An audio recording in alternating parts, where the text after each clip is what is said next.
Les obsessions sont comme les mensonges, elles grandissent à mesure qu'elles nécrosent votre esprit. Il est parfois difficile d'admettre que l'on en a une, et à vrai dire, inutile, car il n'y a aucun moyen de s'en débarrasser. Selon le nombre de semaines, de mois ou d'années que vous aurez vécu avec cette obsession, n'importe qui pourra évaluer sans problème vos failles. Il n'y a rien de plus prévisible qu'une personne obsédée, rien de plus pathétique, rien de plus désespéré.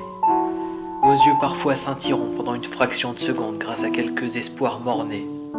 Plus dure sera la chute pour chacun d'entre eux. Vous vous improviserez peut-être mélomane ou poète, mais ce que vous ressentez, que vous l'étaliez sur une feuille par un temps aussi glacé que votre esprit, ou que vous le tapiez sur Word dans la chaleur des 4 murs témoins de vos crises de nerfs, votre œuvre ne sera jamais rien de plus qu'une création perdue.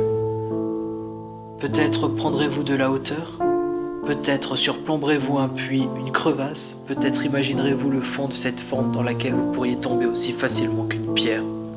Peut-être vous demanderez-vous pourquoi vous vous sentez plus à l'étroit, plus étouffé là où vous êtes qu'en vous projetant au fin fond de l'obscurité.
Cette histoire invincible survivant aux années, refusant d'un revers le statut de légende. Ce soir, ces indivisibles parcelles abandonnées aggravent l'infection qu'elles répandent. Il n'y a qu'une véritable prison éternelle.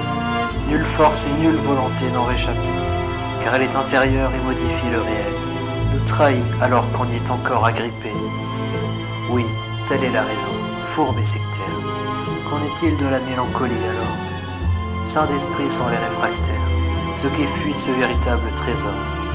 Mes mots ne seront jamais suffisamment élogieux, mon esprit ne sera jamais assez sombre pour définir ce sentiment sublime et odieux, avant d'être enfoui sous ses décombres.